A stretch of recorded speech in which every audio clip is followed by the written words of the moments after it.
This is our eastern screech owl. Her name is Luna, and we've had her for about a year now. She's a very young bird, possibly approaching about 3 years. Eastern screech owls come in 2 different phases. She happens to be the gray phase. There's actually a red phase as well. The red phase is kind of like an orange or a rust color, and they're more prominent down in the southern part of the United States. Now, she is a nocturnal bird. We do have some owls that are crepuscular, where they would hunt more often at dusk or dawn, but she is truly nocturnal. The feathers around her eyes, you'll notice, are in a circular pattern. This is very common for owls. It's called a facial disc. They can actually manipulate those little feathers to help them with their vision and their hearing at night, so that this helps them when they're hunting. You'll notice that her beak, while there, is almost invisible on her right now with the way the feathers are positioned across the beak.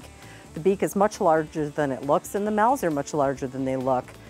The reason for the beak to be so hidden is the flatter it is against the face, the less it obscures that facial disc, and the more they can get light and sound to help them hunt. These birds have soundless flight.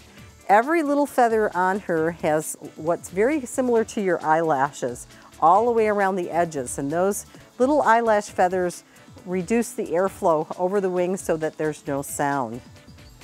You'll also notice that she has feathers on her feet, and a lot of the birds have feathers on their feet when they actually spend the winters here. It helps keep their feet warm. It also helps them when they land.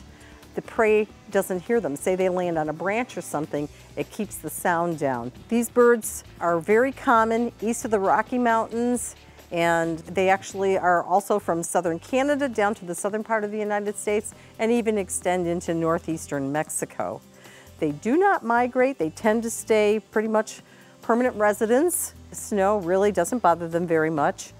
They nest in trees in the woodland areas. The nests are usually in cavities in trees. A lot of them are left by pileated woodpeckers or by northern flickers, or they could be just dead trees that have natural holes in them from decay. In their nest, they actually house what's called a blind snake. And you'd think they would eat the snake if it was in their nest, but they actually put it there purposefully. When they feed their young, there's usually a lot of scrap, and it would be great to have the scrap for the babies to eat later on, but usually what happens is, of course, you get the flies in there and you start getting maggots and you start getting the decay and the smell and everything.